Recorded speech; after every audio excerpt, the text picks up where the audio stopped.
ألم يعلموا أن الله يعلم سرهم ونجواهم وأن الله علام الغيوب.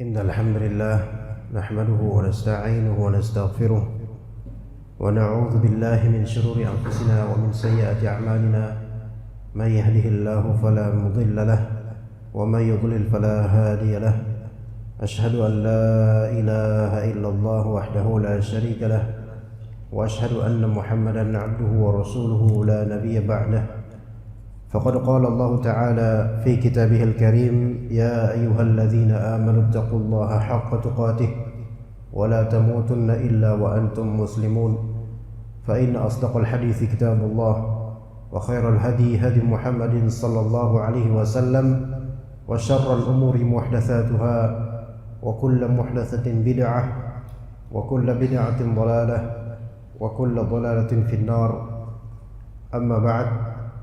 Jemaah sekalian rahimani wa rahimakumullah, segala puji terucap dari lisan maupun dari kalbu dan juga syukur melalui amalan kita kepada Allah Subhanahu wa taala yang telah menyempurnakan kenikmatan kita siang dan malam, dari detik demi detik, dari menit hingga hari demi hari, yang mana jika kita menghitung satu nikmat dan segala sebab nikmat tersebut, maka tak akan mampu kita untuk menghimpunnya, karena nikmat Allah Subhanahu wa taala terlalu banyak untuk kita hitung, dan karunia Allah Subhanahu wa taala terlalu agung untuk kita kadarkan.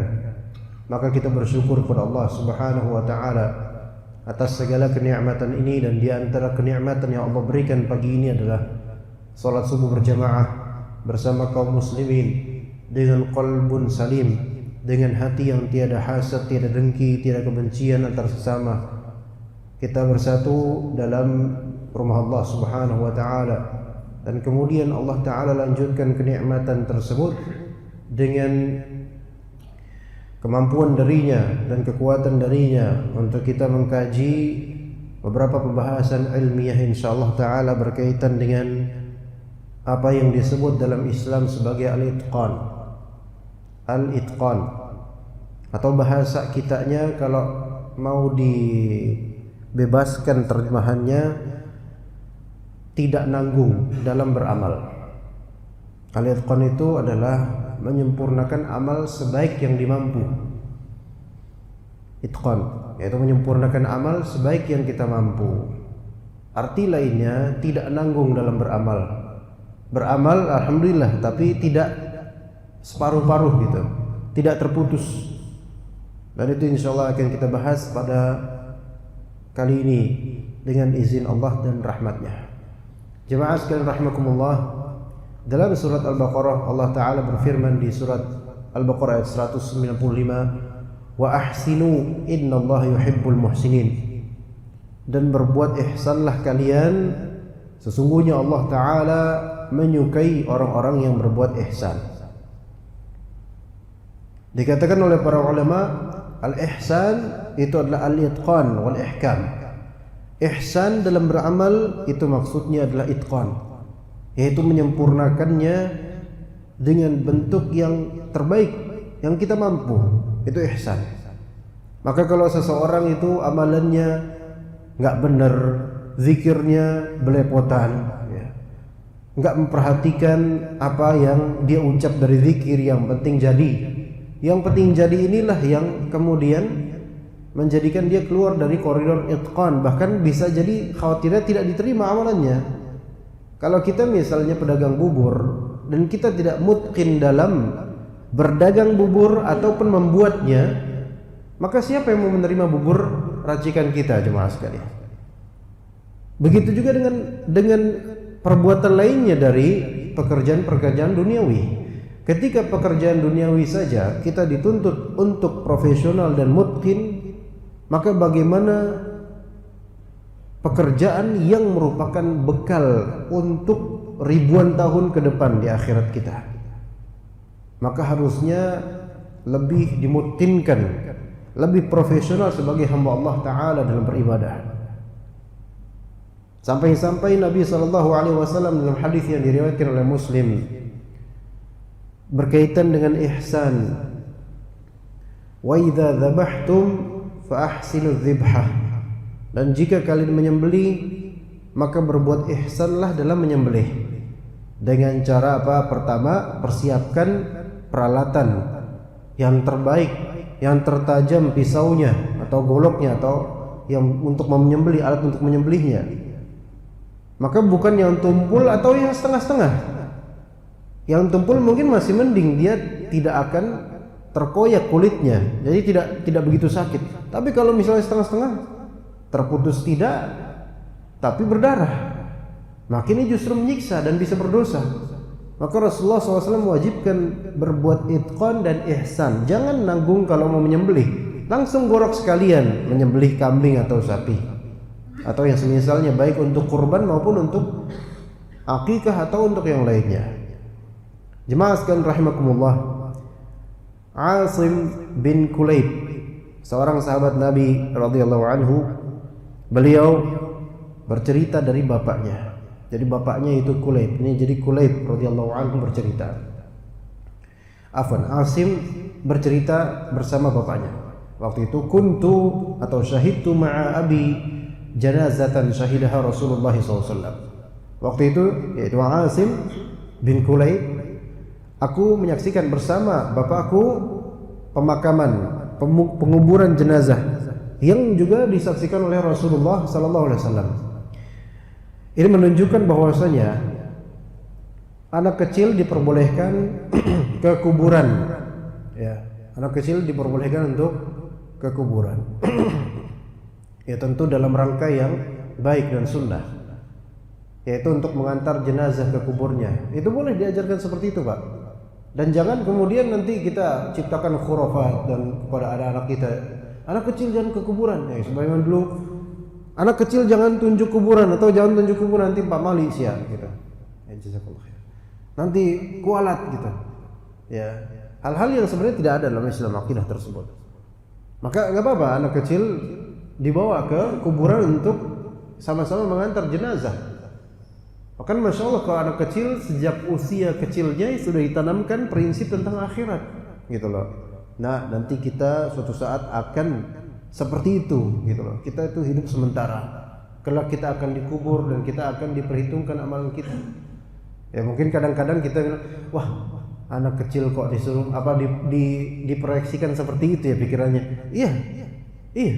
Walaupun dia nggak paham ketika itu, walaupun nggak paham, tapi pembiasaan dari kecil walaupun tidak paham itu afdol dibandingkan dia baru dipahamkan ketika sudah berusia tua misalnya. Agak sulit kalau itu, malah alot sudah.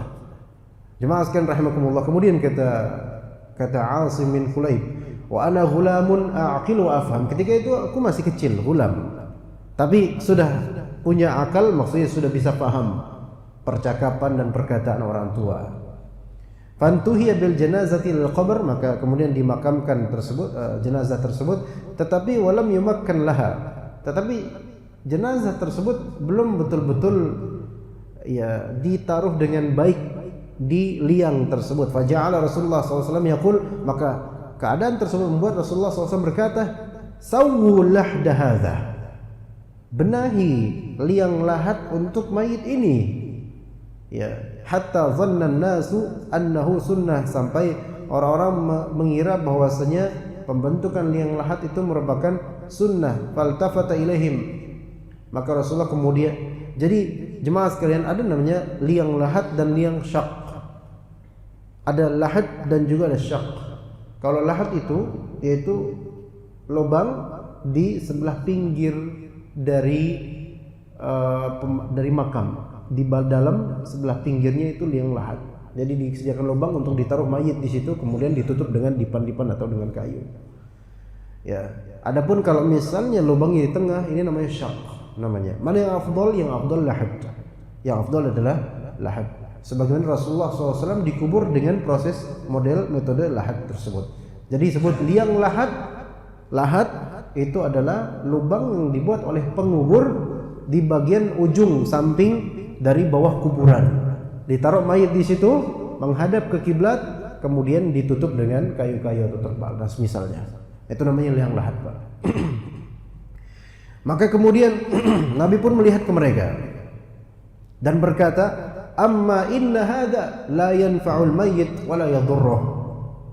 Sebenarnya kuburan mau gimana pun jemaah sekalian, ya, mau gimana pun kuburan itu, pakai liang lahat atau syak atau bahkan ngasal pun itu tidak bermanfaat bagi mayit dan tidak memberi madarat buat dia. Bukan itu masalahnya sebenarnya. Ya, walakinallaha yuhibbu idza amila ahadukum amalan an yutqinah. Tetapi Allah Ta'ala menginginkan kalau kalian melakukan suatu amalan, maka hendaklah berbuat itqan dalam beramal, yaitu sempurnakan amalan tersebut, jangan nanggung. Kalau ngubur yang benar gitu loh kalau bahasa kita. Ya jangan ya kayak gini berantakan, jangan. Yang benar, yang rapih gitu. Itu kata maksud dari Rasulullah SAW. Tapi ada maksud lain di sini yang mungkin di luar tema. Bagaimanapun prosesi penguburan jemaah sekalian, bentuknya dan seterusnya, dalam artian dalamnya bagaimana, itu tidak bermanfaat dan tidak bermudarat bagi mayit. Maka kalau kuburan-kuburan Cina dimasukin ke dalamnya kulkas, mobil dan seterusnya, nggak bermanfaat dan nggak bermudarat benda-benda tersebut. Karena yang bermanfaat atau bermudarat adalah pertama amalannya dia bagaimana, itu pertama. Kedua, bagaimana perlakuan keluarga atau orang-orang terdekat atau siapapun orang terhadap dirinya setelah dikubur. Kalau misalnya ada yang menangis niyahah berlebihan, maka itu justru menyiksa orang yang ada di dalam kubur. Atau ada yang bersedekah atas namanya, maka itu memberi manfaat kepada orang yang dikubur selama dia muslim. Maka di sini faedahnya jemaah sekalian, sampai urusan penguburan yang sebenarnya itu tidak berefek kepada alam barzakhnya dia. Tetapi Rasulullah menginginkan dalam masalah ini pun lakukan itqan, sempurnakan yang benar gitu, yang benar.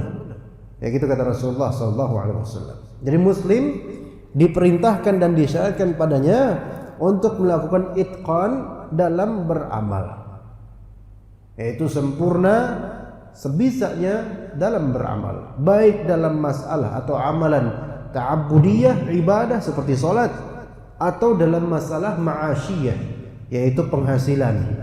Ya, kita masing-masing alhamdulillah udah kerja ya. Dan mungkin di antara bapak-bapak ada yang pedagang, ada yang pensiun mungkin ya. Maka ya mungkin kalau udah pensiun alhamdulillah, tapi yang masih bekerja untuk mencari ma'isyah, maka hal seperti ini harus diperhatikan bahwasanya Islam pun ada syariat untuk mengitqankan amalan. Bukan menjadi pegawai atau pekerja atau pedagang yang tidak ngerti apa yang dia kerjakan gitu loh. Enggak seperti itu jemaah sekalian.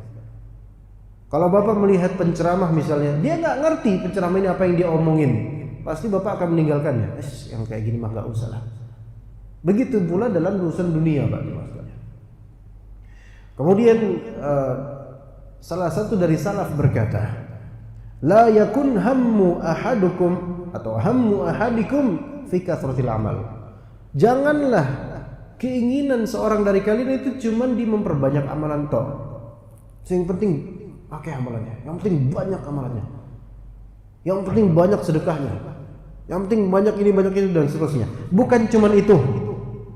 Bahkan bukan itu poin pertamanya dalam beramal. Walakin liyakun hammuhu fi ihkamihi wa tahsinih. Tetapi hendaknya hasrat dan juga ambisi dia itu adalah diawali dengan apa? Yaitu memperkuat amalan, memperbagus dan memperbaikinya. Jadi kalau misalnya yang namanya banyak tapi nggak berkualitas, itu ya nggak laris, Pak.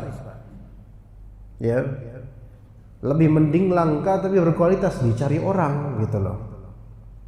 Fa inna ahadakum qad yusalli wa huwa ya'sillaha fi salatihi.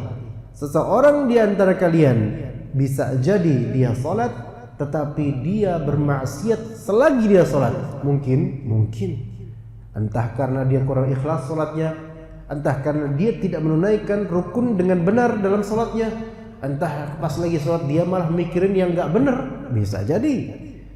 Wa qad yasumu wa huwa ya'sillaha fi siyamihi. Kadang-kadang ada hamba yang dia puasa tapi dia bermaksiat selagi puasanya. Coba kita lihat Ramadan kita bagaimana. Ya, kalau dulu Ramadan kita pas waktu belum pandemi, alhamdulillah dulu Masya Allah ya banyak godaan tapi masih tahan. Oh, kalau misal kemarin pas pandemi Ramadan kemarin 1441 kemarin 1441 mungkin ya. Itu alhamdulillah. Alhamdulillahnya bagaimana? Mungkin nggak keluar-keluar waktu itu Pak Mas. Tapi apa yang dia lihat dari YouTube, nah maksiat nggak? Nah itu lagi puasa. Memang nggak keluar-keluar, nggak melihat macam-macam, nggak berbuat macam-macam. Tapi internet sekarang terbuka apa-apa cuma sekalian. Nah jadi apa maksud dari salaf ini? Salat yang benar, puasa yang benar. Jangan cuma simbolis mata. Jangan pun cuma yang penting ke masjid, bukan itu doang. Tapi benar nggak sholatnya di masjid? Jangan cuma yang penting puasa, bukan itu doang. Tapi benar nggak puasa dia, berkualitas atau enggak? Kemudian jemaah sekalian rahimakumullah, kata para ulama al-itqan mi'yarut tamayyuzi baina al-mujtahidi wal muqassir. Itqan yaitu penyempurnaan dengan semampunya, sebaik-baiknya, itu adalah garis perbedaan antara orang yang sungguh-sungguh dengan orang yang mager atau malas-malesan. Jadi barometernya di itqan Pak. Dia sungguh-sungguh gak? Dia bener gak? Dia semampunya gak? Sebaik yang dia mampu gak? Gitu. Maka di situ pembatasannya. Jadi ibrahnya itu bukanlah semata-mata sebatas di yang penting beramal, bukan. Melainkan benar atau tidak amalan tersebut, sungguh-sungguh atau tidak. Kita akan memberikan contoh itqan dalam masalah ibadah jemaah sekalian. Contoh dalam masalah wudu, Rasulullah sallallahu alaihi wasallam bersabda dalam hadis riwayat Muslim, hadis sahih Pak. Maka yuk kita rajin wudu ya. Man tawaddaa fa ahsana al-wudu'a kharajat khatayahu min jasadihi hatta takhruja min azfarihi. Barang siapa yang berwudu dan ahsanul wudu, nah wudunya bagus, sempurna, rukun-rukunnya benar gitu loh. Maka apa ganjaran dari Allah? Kharajat khatayahu min jasadihi, keluarlah dosa-dosanya dari jasadnya. Jadi kalau misalnya sampai pernah dengar hadis ini, ketahui ini hadis riwayat Muslim sahih. Jangan disangka, saya pernah dengar tuh tapi saya nggak tahu sahih apa enggak. Kita bilang sahih, hadis riwayat Muslim. Keluar dosa-dosanya dari jasadnya. Maksudnya jasadnya yaitu dari letak-letak dia berwudu, anggota tubuh yang diwudukan. Kan dosa itu rata-rata dari situ Pak, iya nggak? Iya dari situ. Coba kita mulai dari wajah. Dimulai dari wajah paling pertama. Kenapa? Paling banyak dosa kayaknya di situ bro. Karena wajah itu mencakup apa? Mata, hidung, lidah, mulut, kumur-kumur ya. Begitu. Maka ketika sampai kumur-kumur kemudian membuangnya ya nggak ditelan, karena nggak, malah jangan ya. Karena syariatnya dibuang. Maksudnya syariatnya air yang dikumur itu dibuang. Itu keluar dosa-dosa yang disebabkan lisan kita. Ya. Tapi dikhawatirkan dosa besar dan lisan itu belum ditaubatkan, itu tidak diampuni Pak sampai bertaubat. Kemudian dosa mata, laki-laki terutama. Berikutnya tangan ya, tangan. Kemudian kepala, nah pikiran. Kemudian kaki, jalan kemana sampean, gitu kan? Maka kata Nabi SAW, hatta takhruja min azfarihi, sampai dosa-dosa tersebut keluar dari azfar, jari-jarinya atau ini apa, kuku-kukunya, jari-jarinya keluar. Ya umumnya hadis ini berkaitan dengan dosa kecil gitu loh. Tapi tidak menutup kemungkinan kalau Allah merahmati kita dengan pengampunan dari dosa besar, bukan tidak mungkin gitu ya. Jadi itu, tapi dengan syarat apa? Benar wudunya gitu loh. Benar wudunya. Kemudian dalam hadis lain yang menunjukkan Rasulullah tuh pengen orang tuh wudu benar. Suatu ketika beliau melihat beberapa sahabat berwudu. Namun di bagian tumitnya atau bagian belakang kaki beberapa sahabat beliau lihat itu masih mengkilap, artinya belum kena air, padahal itu harus kena air. Kan batasannya kalau kaki itu kan sampai mata kaki. Nah, bagian belakang kaki, bagian bawah belakang kaki itu kan harusnya kebasuh air juga. Rasulullah melihat ini belum pada kebasuh nih. Langsung Rasulullah SAW berkata dengan nada tinggi, wailul lil aqabi minan nar. Neraka buat bagian-bagian tumit itu. Karena apa? Karena nggak disempurnakan jemaah sekalian. Maka hati-hati. Kalau ada amal ibadah kita lakukan, ternyata rukunnya kita alihkan dan kita tidak pedulikan, hati-hati. Ya, itqon nggak dapat, pahala mungkin ada, tetapi dosa juga dapat. Bahkan azabnya pedih, wail, neraka. Kemudian jemaah sekalian, itqon dalam masalah sholat. Jangan nanggung dalam masalah sholat. Yaitu dengan cara memperhatikan rukun-rukunnya, kewajibannya, tumakninah, khusyuknya. Dalam hadis riwayat Bukhari dan Muslim, Rasulullah SAW melihat seorang yang sholat itu matuk-matuk, Pak, cepatnya minta, Masya Allah. Ramadan itu kadang kita lihat beberapa pesantren atau beberapa masjid ya, kadang ada videonya tuh, taraweh 23 rakaat, tetapi cepatnya itu udah kayak 5 rakaat doang, cepat matuk-matuk. Sebenarnya ini penghinaan terhadap Islam jemaah sekalian, penghinaan terhadap syariat sholat itu loh. Ya, main-main orang-orang ini. Kalau ketemu Rasulullah, kira-kira Rasulullah setuju nggak dengan apa? Rasulullah jangan marah, gitu kan? Pasti marah melihat syariatnya dibeginikan, Pak, jemaah sekalian. Ya, kemudian apa kata Rasulullah kepada orang yang tidak baik sholatnya itu karena matuk-matuk? Irji' fa sholli fa innaka lam tusalli. Balik kamu, sholat, kamu belum sholat. Kenapa Rasulullah suruh sholat ulang? Karena dia tidak sempurna sholatnya dari segi salah satu kewajiban atau rukunnya, yaitu tumakninah. Tumakninah itu tenang, Pak, yaitu nggak matuk-matuk, baru diri sedikit langsung, ya, baru sujud, baru nempel sedikit langsung naik lagi. Ini apa ini? Baca apa dia gitu kan? Nah, kemudian jemaah sekalian rahimani wa rahimakumullah, salat itu sendiri amalan yang sangat penting ya, sehingga seseorang tidak boleh meremehkan perkara salat, terutama salat fardu atau salat wajib. Ya, sempurnakan benar-benar, khusyukkan benar-benar. Nah, di antara syariat yang menunjukkan bahwasanya Allah Ta'ala menginginkan hamba itu sempurna gitu loh. Dalam salat ini disyariatkan salat sunnah rawatib, yang itu nanti akan Allah lihat gitu di akhir-akhir. Pasti nih ya Pak, siapapun di antara kita pasti merasa yakin deh, salat fardu kita banyak yang nggak sempurna gitu loh. Mungkin pas lagi salat mikirnya kemana, ya tiba-tiba udah tasyahud akhir aja. Wah, ini kan kosong nih salat ini.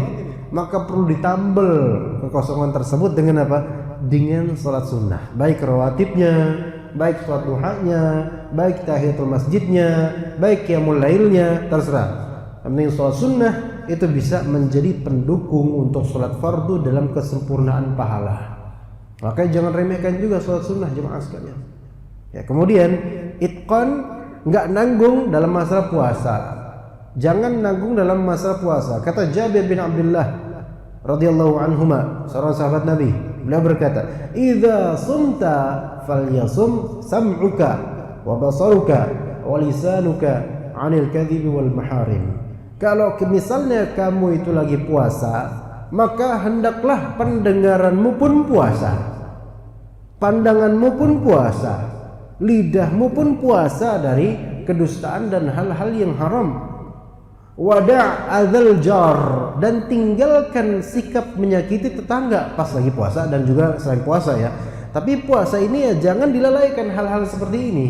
Jangan mentang-mentang yang penting saya puasa, kemudian tetap aja kelakuannya seperti itu. Ini nggak benar puasanya berarti. Wal yakun 'alaika sakinatun wa waqar yauma shaumik. Maka hendaklah pas di hari puasamu itu kamu tenang. Ya, jangan gegabah. Wala taj'al yauma shaumika ka yaumi fitrika sawaan. Jangan kamu jadikan hari puasamu itu sama aja dengan hari tidak berpuasa. Nih ya, kalau awal-awal Ramadan kerap kali kita gitu. awal Ramadan itu wah, masya Allah jadi alim, ajib ya, jadi ustadz gitu kan, masya Allah lah, luar biasa. Zikir, bawa tasbih kemana-mana awal Ramadan ya.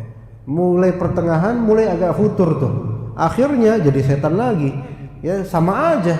Sebenarnya yang Allah inginkan adalah pas puasa, iya toib tafadhol lebih kelihatan soleh, tapi hatinya harus lebih baik lagi. Cuman ya jangan luntur, jangan disamain nanti pas mau lebaran sama aja, lagu nih injury time udahlah sama aja, i'tikaf enggak, maksiat jalan dan seterusnya, sama dengan hari normal gitu loh. Baik, kemudian jemaah sekalian, itqan dalam masalah sedekah dan zakat. Nabi Allah Subhanahu wa taala, Allah Subhanahu wa taala surat Al-Baqarah menyebutkan, "Ya ayyuhalladzina amanu anfiqu min thayyibati ma kasabtum wa mimma akhrajna lakum minal ardh." Wahai orang-orang beriman. Ini saya sedang berbicara dengan orang-orang, maksudnya saya sedang khutbah atau ceramah di depan individu atau hamba Allah yang insya Allah berikan keluasan rezeki. Ayo kita perhatikan ini jemaah sekalian. Ya, wahai orang beriman, wahai jemaah masjid Baitur Rahman atau Baitur Rahim ini, Baitur Rahim, ya, yang Allah Taala lapangkan rezekinya, ya, yang Allah syariatkan atasnya bagi yang memang mencukupi untuk zakat. Dan Allah syariatkan baginya secara sunnah untuk sedekah. Anfiqu, infakkanlah oleh kalian wahai hamba Allah. Apa yang difakkan? Min thayyibati ma kasabtum, dari hal-hal baik yang telah kalian dapatkan. Jadi Allah telah menginginkan yang sampean rezekikan, yang sampean infakkan itu hal yang baik, benda yang bagus. Wa mimma akhrajna lakum minal ardh, dan apa-apa yang telah kami tumbuhkan dari bumi, ya, zakat pertanian, tumbuhan dan seterusnya. Nah, Ibrahim sini apa? Min thayyibati. Kadang-kadang kita nunggu baju kita rewat dan bekas atau udah robek-robek baru kita mau sedekahin baju. Nah, kemudian ada ayat Allah Ta'ala, wala tayammamul khabitha minhu tunfiquna walastum biakhirihi illa an tughmidu fih.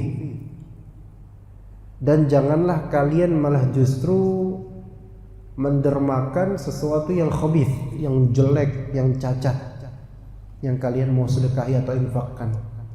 Yang mana kalau kalian dikasih benda seperti itu, kalian gak bakal menerimanya kecuali dengan pandangan mata yang ya dikasih kayak gini gitu.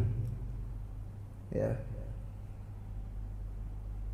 Nggak mungkin juga kita ngasih ke tetangga makanan udah basi, ya kan, itu melecehkan malah. Jadi kalau bisa kita kasih ke tetangga hal yang kita juga suka, kita dikasih seperti itu. Kata Nabi SAW, la yu'minu ahadukum hatta yuhibba li akhihi ma yuhibbu li nafsihi. Tidak sempurna iman seorang di antara kalian sampai dia menginginkan untuk saudaranya hal yang juga dia inginkan untuk dirinya. Artinya kalau misalnya dia pengen dirinya dihargai, hargai saudaranya. Kalau dia pengen diberi oleh Allah Subhanahu wa taala melalui kaum muslimin atau saudaranya hal-hal yang baik dari sedekah atau pemberian, maka dia pun harus juga lakukan hal tersebut. Maka Allah akan memberikan dia al-jaza' min jinsil amal, yaitu ganjaran sesuai dengan jenis amalan. Begitu. Itu termasuk itqan, berbuat ihsan dalam sedekah. Begitu juga dalam haji jemaah sekalian, apalagi haji seumur sekali. Kata Allah Ta'ala, wa atimmul hajja wal umrata lillah, haji dan umrah, ya. Dan sempurnakanlah haji dan umrah untuk Allah Subhanahu wa Ta'ala. Jadi pas kita umrah, kalau umrah mungkin bisa lebih dari sekali seumur hidup ya Pak. Di antara bapak-bapak mungkin ada yang udah berapa kali, masya Allah. Ada yang mungkin tour guide-nya, masya Allah. Tapi berapapun kita sering umrah jemaah, selalu harus apa? Harus itqan dalam umrah, jangan nanggung. Kan sebagian orang tuh jangan nanggung. Ini sekali nih seumur hidup kita umrah gitu, apalagi orang desa kan, masya Allah. Apalagi orang yang zaman dulu ya, tahun 80-an, 90-an atau sebelum dari itu. Maksimal sampai mati juga nggak apa-apa. Makanya sebagian dulu sekali bapak-bapak kita gitu kan, nenek moyang kita dulu ke Mekah bukan naik pesawat, naik kapal. Ternyata di tengah perjalanan ada badai, ombak besar, terguling-guling kemudian mati. Masya Allah. Syuhada insya Allah di jalan Allah mereka. Iya, saking seperti itu Pak. Berusaha untuk berbuat ihsan dan semampunya, sebisa mungkin. Kemudian jemaah sekalian, itu tadi dalam masalah ibadah. Sekarang mari kita menuju ke itqan dalam masalah muamalah dan ahwal syakhsiyah, yaitu jual beli ataupun dalam masalah interaksi sosial. Itqan dalam masalah tarbiyatul aulad. Nah, ini yang saya harap ini persinggungan, tapi semoga tidak tersinggung. Berbuat itqan dalam mendidik anak-anak. Ya, saya pun bukanlah orang yang paling baik dalam mendidik anak, tapi kita semua berharap anak-anak kita itu saleh-salehah. Kata Rasulullah SAW, "Ma min 'abdin yastar'ihi Allahu ra'yatan falam yakhudha binushihi illa lam yajid raihatal jannah." Hadis riwayat Bukhari Muslim. Siapapun dari hamba yang Allah berikan amanat ra'iyah, yaitu gemblengan seperti rakyat, anak, istri, bawahan dari keluarga maupun bawahan dari segi jabatan, kemudian falam yakhudha binusih, tidak membimbingnya dengan nasihat yang baik. Jadi tidaklah ada hamba yang Allah titipkan amanah ra'iyah, yaitu ra'iyah artinya rakyat atau yang dibimbing dari anak atau istri, kemudian tidak dinasehati, tidak dibina, tidak diomongi, kamu jangan ini nak, enggak dia, udah biarin aja, terserah dia dulu gede gitu. Illa lam yajid raihatal jannah, dia tidak akan mencium bau surga nanti. Ini berat loh Pak. Ya, kalau tidak mencium bau surga berarti ke neraka dulu Pak. Gara-gara apa? Gara-gara anak dibiarin tidur subuh-subuh, biarin aja. Iya, bapaknya soleh, anaknya tukang tidur pas subuh, baru bangun jam 6. Ya, dikira kemudian bapaknya selamat gitu aja di akhirat. Ditanya Pak, ini dalilnya. Bapaknya dimin, udahlah dia kan udah gede. Dia udah gede, azabnya gede juga nanti. Jadi jangan ibrohnya dia udah gede. Sampai usia seberapapun dia, walaupun udah nikah Pak, kalau tinggal di rumah kita kemudian nasihati, ayo nak salat. Urusan kemudian dia udah gede, kemudian dia tetap nggak mau sholat atau gimana, itu nanti dia di hari kiamat. Tapi lisan kita ajak dia, ketanggungan soalnya, gitu. Ya, nah, ini nasihat buat anak dan juga jemaah sekalian. Sesulit apapun anak kita jemaah sekalian, jangan menyerah, jangan menyerah. Ada kalanya saat ini anak-anak kita mungkin belum mau ke masjid atau sholat malas atau bolong-bolong, tapi lisan kita selalu ada di hati dia. Nanti kalau kita meninggal Pak, hati dia berkata, ini bapak saya dulu yang mewasiatkan untuk sholat, akan ingat dan insya Allah taubat. Tapi kalau sampai diemin dengan alasan udah gede, udahlah, udah masing-masing aja. Nanti di akhirat, yauma yafirrul mar'u min akhihi wa ummihi wa abihi wa sahibatihi wa banihi, itu yang terjadi pada diri sampai nanti. Yaitu hari ketika apa? Orang-orang yang fasik atau kafir ini apa? Tercerai-berai, berlari berjauhan dari ayahnya, dari ibunya, dari anak-anaknya, nggak mau ketemu. Karena apa? Takut pertanggungjawaban. Hati-hati jemaah sekalian. Jadi anak ini amanah yang kelak itu imma dia menjadi beban yang membuat kita terjulur ke neraka, imma dia juga yang akan mengajak kita ke surga. Siapa dia? Anak kita. Ya, kemudian jemaah sekalian rahimakumullah, itqan dalam masalah membaca Quran.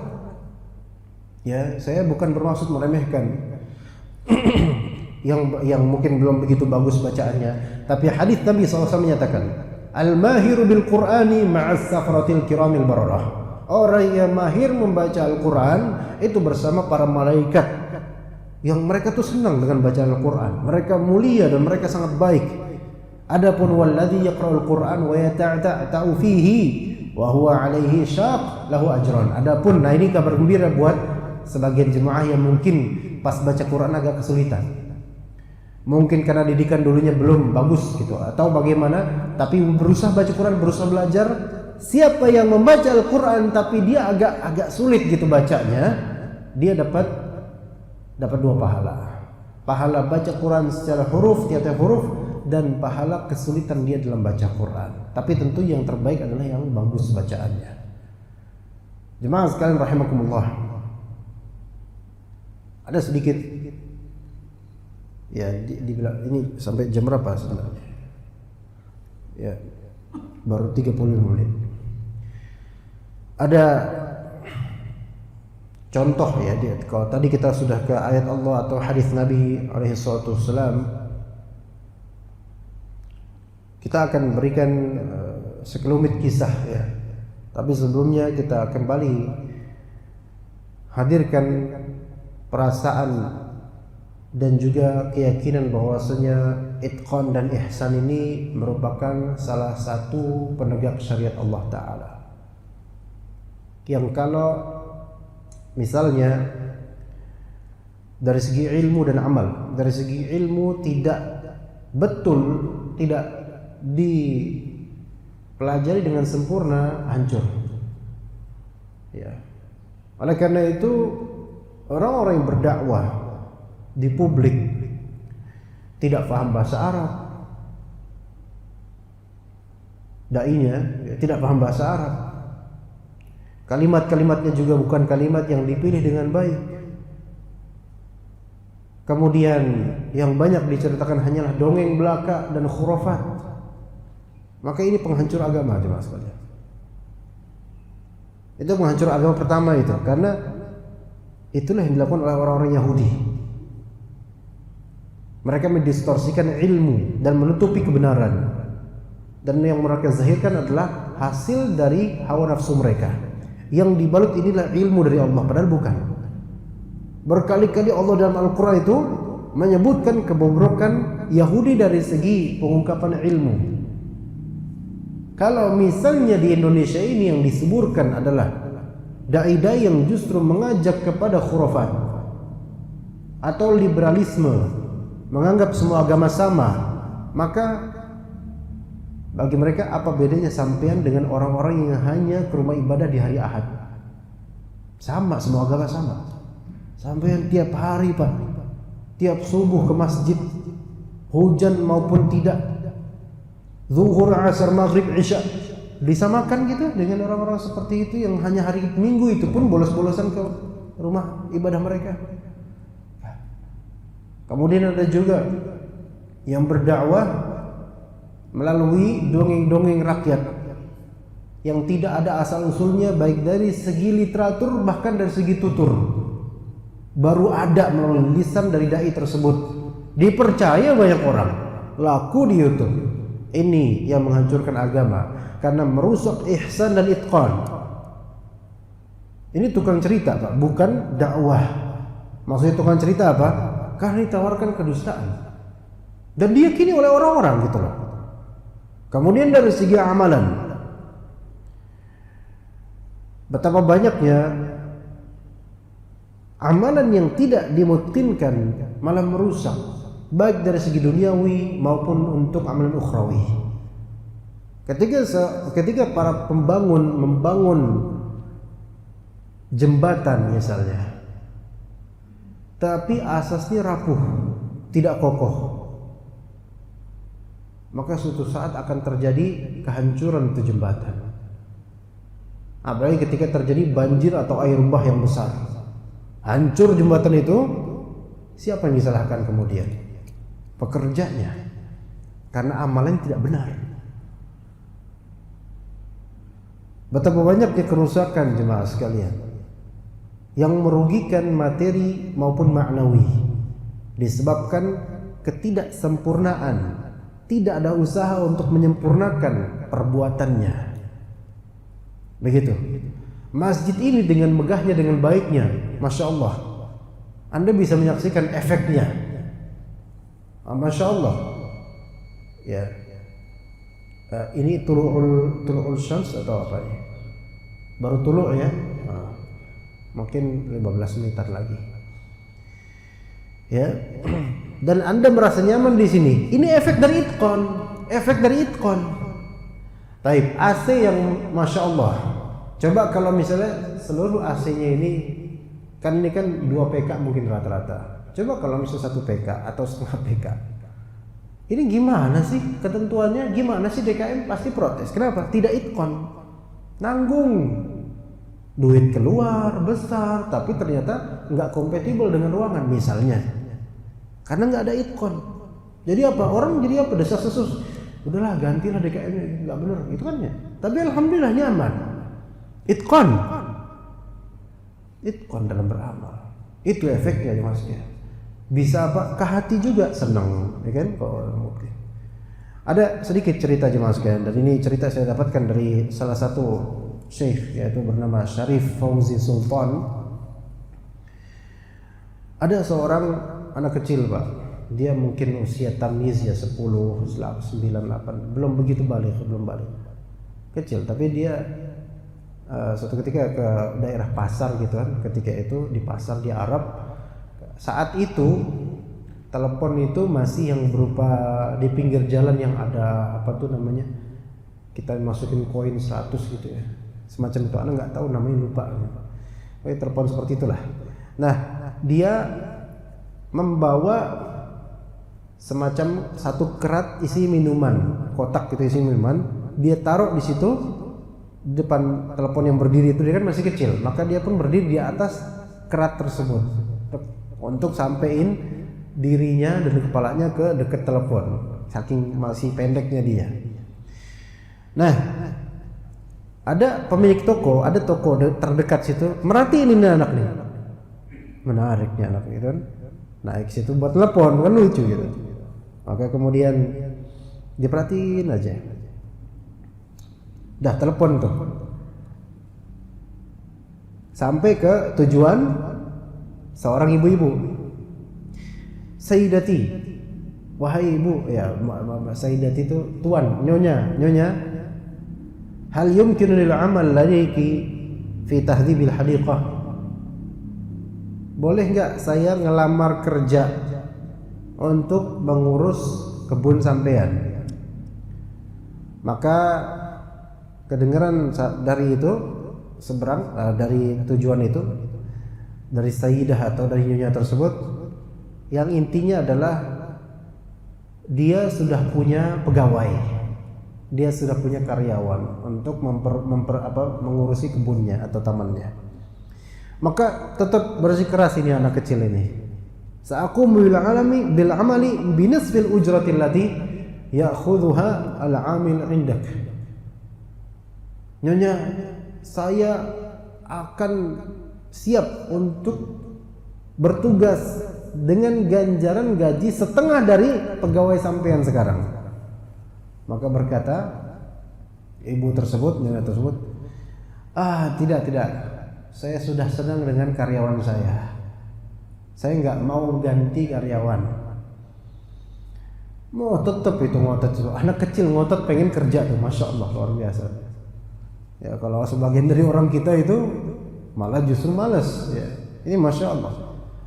Nona, saya bakal ngebersihin, pokoknya semua daerah rumah sampean saya bersihin dah gitu. Tetap ibu itu, nona itu nggak mau. Lah ditutup habis itu teleponnya. Ditolak kayak gitu, si anak usia 10 tahunan ini malah senyum dia. Kemudian ditutup, senyum. Maka pemilik toko yang dari tadi itu merhatiin gitu, tertarik dia. Dek sini dek. Kok bahasa kita dek sini, kok di Arab nggak ada dek-dekan. Bahasa kita dek sini dek. Kata pemilik toko itu, saya kagum sama kamu, ya kan? Luar biasa kamu punya himmah aliyah katanya. Himmah aliyah. Himmah itu ambisi, keinginan yang begitu tinggi. Dan saya sangat menghargai kamu deh. Gimana kalau kamu kerja di toko saya, kan gitu kan? Ya, itu menunjukkan kita ya, kalau misalnya ngelihat orang itu mutkin dan dia sungguh-sungguh, kita seneng sama orang ini gitu. Kita seneng, asal sungguh-sungguh nggak berlebihan. Kita seneng sama orang ini. Padahal dia anak kecil, Pak. Sampai tukang ini pemilik toko ini pengen mempekerjakan dia. Apa kata anak kecil tersebut? Ajib ya. Tidak, Pak. Terima kasih Bapak sudah nawarin saya. Saya tadi nelpon cuma pengen memastikan dari Tuhan saya, dia puas atau enggak dengan pekerjaan saya. Ajib. Artinya apa, Pak? Bapak paham sendiri ya. Berarti itu anak yang kerja pada nyonya tersebut, dan dia pengen tahu gimana penilaian nyonya tersebut terhadap kinerja dia. Itqan, Pak. Orang yang kalau misalnya kita bekerja dengan itqan, Tuhan kita itu tidak akan kecewa dan dia tidak akan mau mengganti kita. Ya, apalagi mau dibayar kecil lagi kan. Bagaimana dengan Rabbul Alamin? Bagaimana dengan Allah? Kalau kita salatnya bagus, benar, khidmat, khusyuk, khudu' kepada Allah Ta'ala, mana mungkin Allah Ta'ala akan menzalimi kita? Kemudian jemaah sekalian, ada satu lagi. Ada seorang pria, udah berusia tua sekali. Dia ini seorang najjar, tukang kayu, tukang bangunan dan tukang kayu. Dan dia itu ornamen dan ukirannya Masya Allah. Membuat bangunan juga Masya Allah. Maka, dan dia kan punya apa ya, kalau bahasa kita, kepalanya kuli bangunan apa namanya? Mandor ya? Mandor kali ya. Bilang ke mandor, nah, dia minta ke mandornya untuk mempensiunkan dirinya. Pak, saya udah tua, Pak. Saya pengen istirahat untuk hidup bersama anak cucu saya kelas. Istri, anak cucu, udah. Saya udah capek, udah tua gitu. Pengen pensiun. Nah, itu bilang ke mandornya, bosnya, bilang ke bosnya kayak gitu. Maka kemudian bosnya karena tahu ini bapak tua ini Masya Allah pekerjaannya luar biasa gitu loh. Selalu mutin dan bagus. Maka mandornya nggak mau, janganlah Pak, jangan dulu Pak. Wah, tapi tetap aja dia ngotot bapak tua ini ngotot. Nggak bisa Pak, saya betul-betul pengen seperti kakek-kakek yang lain, tenang hidupnya gitu, nggak kerja sana sini. Akhirnya kemudian mandornya mau nggak mau kan nggak bisa maksa juga ya. Ini terakhir Pak, satu kali terakhir Pak. Dibilang mandor gitu, satu kali terakhir Pak, tolong request terakhir. Ada request rumah, ya, membangun sebuah rumah, dan ini insya Allah tugas terakhir sampean insya Allah. Nah, oke. Akhirnya dibuatlah rumah tersebut. Yang terakhir dia bekerja ini, tapi bapak tua ini ya setengah-setengah kerjaannya. Karena apa? Injury time terakhir. Akhirnya udahlah, yang penting jadi gitu aja lah. Ini namanya udah terakhir, udahlah. Udah segini aja, sejadi-jadinya aja kelas. Akhirnya jadilah kelas. Setelah jadi rumah itu terbentuk bagus dalam artian sudah jadi gitu. Tapi tidak sempurna sebelum-sebelumnya. Falamma anhal amal, setelah selesai membangun rumah tersebut, sallama sahibul amali mafatihal manzil. Maka bosnya atau mandornya itu memberikan kepada bapak tua ini kunci-kunci di rumah ini. Ngerti Pak artinya? Nih buat bapak. Loh, apa maksudnya nih Pak? Itu rumah sampean. Sampean telah membangun rumah sampean. Kira-kira nyesel nggak? Nyesel lah. Masya Allah. Coba kalau dari sebelumnya tahu, pasti diperbagus itu gratis rumah. Bikin sendiri rumah. Tapi apa yang udah terbentuk rumahnya, ya harus disusun ulang atau diperbaiki lagi. Hikmah dari kisah ini adalah apa teman sekalian? Itqankan amalan sampai akhirnya. Karena barangkali yang akhir itulah yang terbaik. Kata Rasulullah SAW, innamal a'malu bil khawatim. Sesungguhnya amal-amalan tergantung dengan akhirannya. Kadang-kadang kita tuh bentar lagi selesai, akhirnya apa, meremehkan. Padahal itulah intinya, atau itulah letak kebaikannya dan keberkahannya. Nabi SAW menyuruh ketika kita makan, habiskan. Bahkan sampai makanan yang jatuh ke bawah, ke lantai atau ke tanah, ambil, pungut, dan kemudian buang dari azab, buang kalau misalnya kotoran, makan. Karena kalian tidak tahu di mana letak berkahnya itu. Maka dalam itqan, dalam beramal dari awal sampai akhir. Awal dengan niat yang salihah, dengan rukun-rukunnya, kemudian akhir jangan remehkan. Karena barangkali pahala yang terbesar ada di akhirnya. Ya mungkin cukup sekian dari materi. Wassallallahu ala nabiyina Muhammad wa ala alihi wasallam. Apakah ada pertanyaan Pak? Saya kira jelas, insya Allah cukup ya. Ya, jazakumullah khairul jazaa. Bapak sekalian, barakallahu fikum jami'an. Subhanakallahumma bihamdika asyhadu an la ilaha illa anta astaghfiruka wa atubu ilaik. Assalamualaikum warahmatullahi wabarakatuh.